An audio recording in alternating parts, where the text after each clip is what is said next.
चूरी पेवरा की साड़ी मोर राजा रे, लाल चूरी पेवरा की साड़ी। ऐसो के अकती माँ तोला मैं बिहार हूँ, सावन के झड़ी बन के माया बरसा हूँ।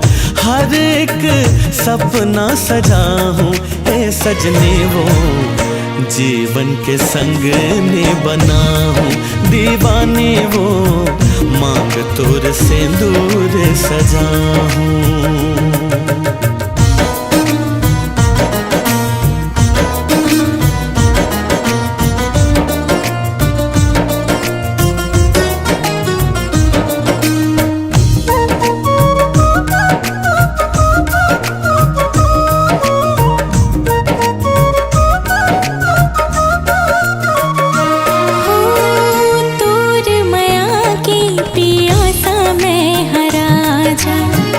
जल्दी बिहाली नहीं भूगत पे खामिया जा, चार पहर माए कुछ नहीं सुहावे, हृदय के सासा बन के हृदय माँ समा जा।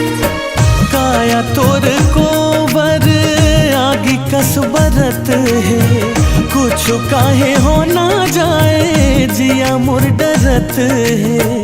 करहूँ तोरे पूरा अरमान तेरा ने वो, जीवन के संग ने बना हूँ दीवाने वो, मांग तोर सिंदूर सजा हूँ।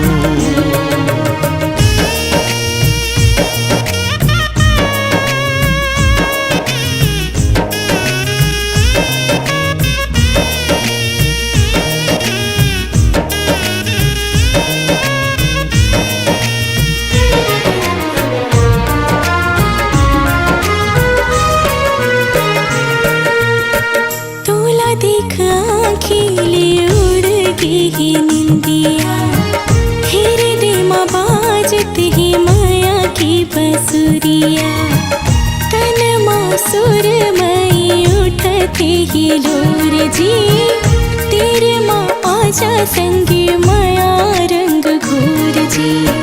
माते हावे मन तोर बर ये मोर दीवानी, सात जन्म बर दे हूँ माया के निशानी, माया के रंग ने रंगा हूँ ए गोरे वो, जीवन के संग ने बना हूँ दीवाने वो, मांग तोर सिंदूर सजा हूँ।